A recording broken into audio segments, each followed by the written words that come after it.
দিল দিল দিল সব ঠেকাঠেকি করে একবারে একাকার করে দিল।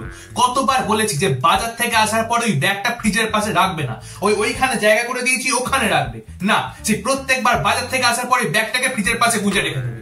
এবার আমাকে পুরো ফ্রিজটা বুঝতে হবে, গঙ্গা জল ছেটাতে হবে, শুধু কাজ বাড়ায় আমার। সেলুন থেকে চুল কেটে এসেছি, জামা কাপড় ছেড়ে ওই কোণের বালতিতে গুজে রাখবি। 50 জনের চুল কাটে ওরা, সব ঠেকাঠেকি। একদম ওই জামা কাপড়ে ঘরে জিনিসপত্রের হাত দিবি না। মিষ্টি এনেছো? বলছি ফ্রিজে রেখে দাও না গো। বলছি নিচের তাকে রাখবে, ওপরের তাকে ঠেকাবে না জানো, ওটা আঁশের তাক। ওইখানটা পাড়াবে না, ওটা সগড়ি, ওই দিক দিয়ে যাও।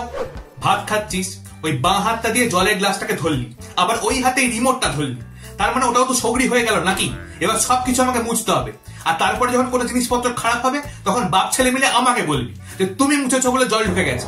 তাহলে এমন কাজ করো কেন যে আমাকে সবকিছু মুছতে হয়? সারাদিন তো ফোনটাকে একবার বুকের মধ্যে জড়িয়ে রেখেছে, বাথরুমে ফোন নিয়ে যেতে হবে। একদিন গঙ্গা জলে ফোনটাকে চুবিয়ে দেবো, তবে আমার শান্তি হবে। এই এই এই একদম ছবি না, এই মাত্র চান করে এলাম আমি।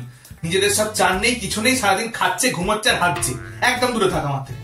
কি মাংস করবো? একদম না, রোববার ছাড়া এই বাড়িতে মাংস ঢুকবে না। সোমবার বাবা মহাদেবের বার, মঙ্গলবার বজরংবলীর বার, বুধবার খাওয়া যাবে না কারণ পরের দিন লক্ষ্মীবার আছে, আগের দিন খেলে পেটের মধ্যে গুলো ঠেকে যাবে।